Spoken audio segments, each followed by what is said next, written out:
Hi friends, good morning. Welcome to Kakashi Prasanna channel. నేను ఈరోజు recipe చేపల కర్రీ చూపిస్తున్నాను. మీకు నచ్చినట్లయితే ప్లీజ్ కొత్త వాళ్ళైతే లైక్ చేయండి, సబ్స్క్రైబ్ చేసుకోండి. ముందుగా మనం అల్లం, చిన్నులపై రెండు కలిపి పేస్ట్ అనేది వేసుకోవాలి. చేపల్ని మనం మ్యాగ్నేట్ చేసుకుందాం. ఇలా కచ్చాబెచ్చాగా పేస్ట్ అనేది వేసుకుంటున్నాను. ఇందులోనే కొంచెం పసుపు వేసుకోవాలి, కొద్దిగా కారం, కొద్దిగా సాల్టు, కొంచెం ధనియాల పొడి కూడా వేసుకోవాలి ఫ్రెండ్స్. ధనియాలు, చెక్క, లవంగా వేసి నేను మిక్సీలో పట్టుకుంటాను, షోర్ చేసుకుంటాను నేను ఎప్పుడు. ఇలా కొంచెం ఆయిల్ అనేది వేసుకోవాలి. ఇవన్నీ మిక్స్ చేసుకోవాలి ఫ్రెండ్స్. ఇలా అన్నీ మిక్స్ చేసుకోవాలి. మనం ముందుగా తెచ్చి పెట్టుకున్న చేపల్ని బాగా వాష్ చేయాలి. బాగా వాష్ చేసుకుందాం. నీసు వాసన అనేది రాకుండా 1, 2, 3 టైమ్స్ ఫుల్గా వాటర్ పోసుకుని బాగా క్లీన్ చేసుకోవాలి. నేనైతే ఇలా క్లీన్ చేసుకుంటున్నాను. చూసారా ఫ్రెండ్స్ ఎంత క్లీన్ చేసుకున్నాను? మీరు కూడా ఇలానే క్లీన్ చేసుకోండి, నీచు వాసన అనేది రాదు. వీటినన్నిటికీ మనం మసాలా పట్టించేద్దాం.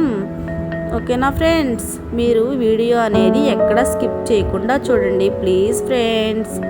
మీకు మన ఛానల్ నచ్చుద్ది, డెఫినెట్గా మీరు రోజు చూస్తూ ఉంటారు. ఒక్కసారి లైవ్ లోపలికి అదే వీడియోస్ అన్నీ ఒకసారి చూడండి. నా వీడియోస్ మీకు నచ్చినట్లయితే ప్లీజ్ లైక్ చేయండి, సబ్స్క్రైబ్ చేయండి ఫ్రెండ్స్.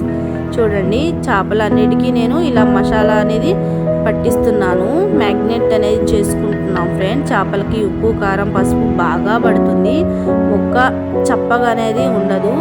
ఇలా అన్నిటికీ పట్టించుకున్నాను నేను పేస్ట్ అనేది. ఇలా అన్నిటికీ పట్టించుకున్నాను. వేరే గిన్నెలో అనేది పెట్టేసి మూత వేసేసి ఒక 10 మినిట్స్ లేదా 15 మినిట్స్ అనేది పక్కన పెడుతున్నాను. 5 to 10 మినిట్స్ అనేది పక్కన పెట్టేస్తున్నాను. చూసారా ఫ్రెండ్స్, అలా నానిపోతాయి. పావు గంట అలా నేను నానబెట్టుకుంటాను. వేరే వెలాడిపట్టి గిన్నె తీసుకున్నాను, అందులో అయితే ముక్కలు చెదిరిపోతాయి కదా, అందువల్ల ఇలా తీసుకున్నాను. కొద్దిగా కొంచెం సరిపడా చింతపండు అనేది తీసుకుని నానబెట్టుకోవాలి.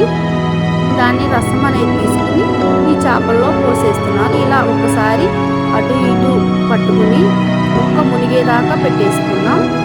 ఓకే ఫ్రెండ్స్, అంతే. ఇంకా ముందుగా మనం దాన్ని స్టవ్ మీద పెట్టేసి స్టవ్ని వెలిగించేసేద్దాం, పెట్టేసేద్దాం. వాసన చూసారా గుమ్మలాడుతూ వస్తుంది. చాలా బాగుంటుంది చేపల కర్రీ అనేది, చాలా సూపర్గా టేస్టీగా కూడా ఉంటుంది. ఒకసారి నేను మూత తీసి ఇలా చూస్తున్నాను. నా దగ్గర కొత్తిమీర అది లేదు ఫ్రెండ్స్, ఎవరు వెళ్ళి తెచ్చేవాళ్ళు లేక నేను తెచ్చుకోలేదు, ఫ్రిడ్జ్లో కూడా లేదు, అందుకే నేను కొత్తిమీర వేయలేదు. కొత్తిమీర, పుదీనా వేస్తే చాలా బాగుంటుంది. ఇదిగో ముక్క చూసారా ఎలా ఉడికిపోతుందో. గెంటితో మాత్రం తీయకండి ఫ్రెండ్స్, ఎందుకంటే నేను తీసానుగా అంటారేమో, నేను మీకు చూయిద్దామని తీశాను. ఒక్కసారి క్లాత్తో ఇలా అలా తిప్పుకోవాలి అంతే, గెంటె పెట్టి తిప్పుకోకండి ఫ్రెండ్స్, ముక్క చిదిరైపోయిద్ది. నేను చేసిన చేపల కర్రీ నా స్టైల్లో చేశాను కదా, మీ స్టైల్లో నేను చెప్పిన విధంగా మీరు ఒకసారి ట్రై చేసి ఎలా ఉందో నాకు షార్ట్ వీడియో కింద కానీ లాంగ్ వీడియో కింద కానీ కామెంట్ చేయండి. నచ్చినట్లయితే లైక్ అండ్ కామెంట్ చేయండి. Okay, bye friends.